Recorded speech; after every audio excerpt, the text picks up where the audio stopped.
This right over here is Apple's 12-inch MacBook. It was an entirely new laptop that came out in 2015. It wasn't an Air, it wasn't a Pro, it was just MacBook.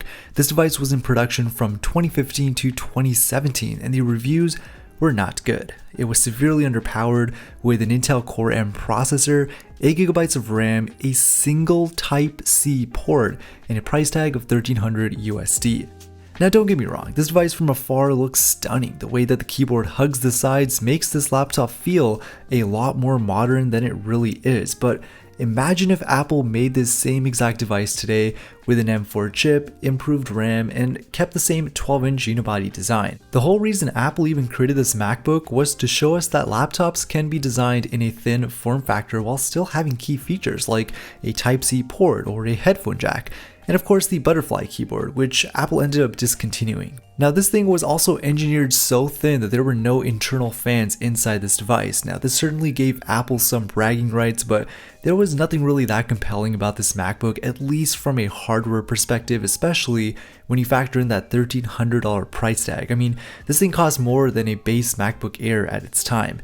And I would even argue that this device was rushed to market. It was basically Apple saying, hey, we have a concept, we have the tech, we're gonna make this really thin laptop, but it's not gonna be that powerful. Oh, and let's also maybe sell it for a premium price.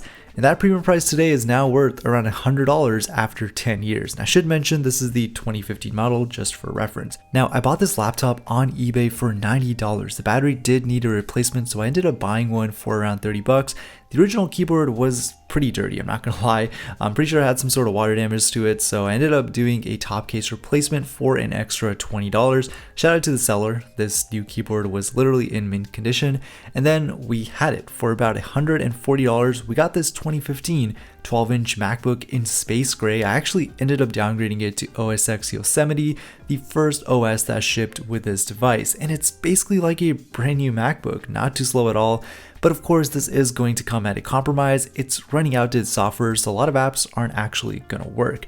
Now, I've been using it for a few days now, exclusively on the internet, on websites like eBay, Notion, Gmail, just really light tasks for my own YouTube channel. I also plan on installing Boot Camp later on to be able to jailbreak some of my older devices with Windows 10.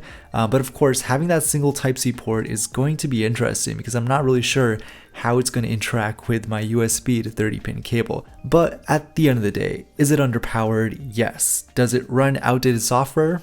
Also yes. But do I think this laptop is worth it in 2025? I'm going to say yes, especially for a price of about $100, $150.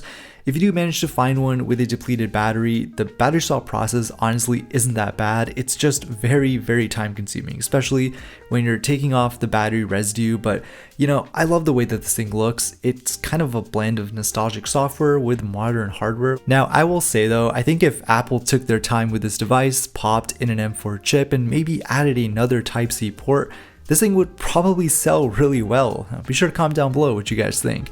But for now, this is going to be my secondary MacBook, and I'm actually really happy with how this turned out. Now, that's all for today's video. I hope you guys enjoyed, and I will catch you guys on the next one. Peace.